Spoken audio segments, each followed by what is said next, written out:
This is Roll for Crit. Right now we are going to talk about Wizards of the Coast and their big D&D event, D&D Live 2019 The Descent, at which they're doing all kinds of things. They're live streaming games, they've got music and events, but what we're really focusing on is the news that they announced, in particular 3 big new announcements. The first one is their new storyline for 2019, D&D Baldur's Gate Descent into Avernus, in which players will be heading to Baldur's Gate and discovering that it is being essentially sucked into hell, and then traveling to Avernus, which is the first level of hell in the D&D world, and dealing with the Blood War. We can talk about that more in depth. The next thing is that they announced an Essentials Kit, a brand new release that basically works as a replacement for the D&D 5th edition starter set, has a new adventure in it, a shortened, streamlined rule book, as well as a rules variant to be able to play D&D with only 2 players.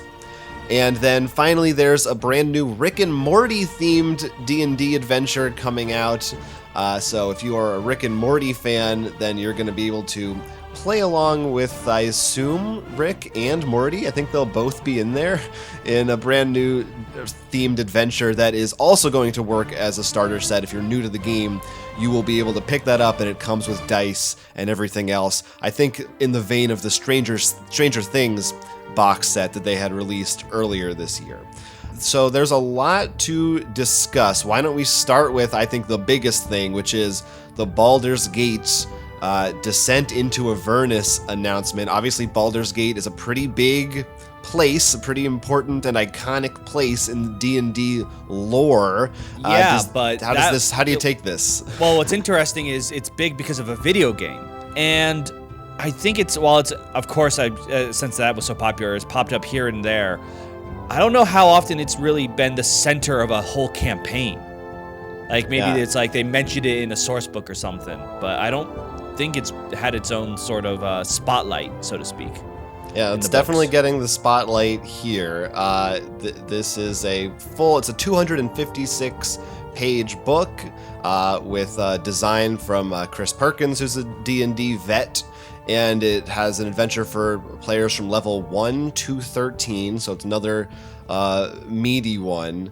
I don't know. I haven't played, honestly, any of the Baldur's Gate video games. Maybe that's one we should stream in the future. But I do know a little bit. I've read some of the lore, and also more particularly about the Blood War, which is this basically seemingly endless war between devils and demons in hell that now players will be seeing firsthand, which sounds very scary because it seems like it would be very potentially murdersome. Well, according to when they talked to some of the designers, it sounded like you're not really gonna, or maybe, it depends on, of course, on your play group of murder hobos. You're not really going to be in the war. You're sort of just on the outskirts. Right, yeah. I mean, but yeah. It's still a big deal. You're definitely going to be playing a lot more on what the difference between a devil and a demon is, which will bring some interesting twists. It seems also this storyline is going to put more on deal making, it seems, or corruption. Like, not straight up killing in combat, but more of just maybe testing you, if that makes sense. Sounds potentially terrifying. So that's obviously the first big thing. That comes out in September. Then this Essentials Kit is, I think, very, very interesting. Like I said, it comes with its own adventure, which actually takes place in the same area as the one from the original starter set, The Lost Mines of Phandelver. But you don't have to play them together, although you could do that. They're 2 separate things. It's, like I said, a pared down rule book. It doesn't have every class included in there. It's only a 64 page rule book, although I think that's still actually seems meatier than what was in the original 5th edition starter kit. And this one-on-one rule set allows for one player to be the dungeon master and just one other person to play with them. Which I think is really cool, because I think for a lot of people, you might, it's hard to get a big group together, and this opens up the doors for more people to pick this up and say, let's just try this out, on like a Wednesday night when I'm home with my girlfriend or my wife or whatever, and we don't have 4 friends who want to play D&D with us and are willing to learn the rules to this. Well, it might not even just being 4 friends who don't want to know the rules. You could have, let's say, 4 people who already are well versed, and one person sort of new and is like doesn't want to just jump in and feels a little awkward. You'd be like, no problem. You and I will just do this 1v1. You can get you can learn how to play and how it is, and then you can jump in with the rest of us. Sure, I guess you could also do that. Why not? But that's really neat, and I wonder how well it works, because traditionally these things they really are balanced for at least 3 players. My guess would be, just off the top of my head, without I don't think I've seen anything really detailed on it, but that they would actually have, here are 3 NPCs that you as the GM would control to help him. Because like every now and then you may have an NPC to help out or you control. Yeah, I think that makes a lot of sense. That's probably a likely outcome. That one is coming out in June at Target stores only, but then it's going to come out everywhere else in September as well. And then finally is that Rick and Morty adventure.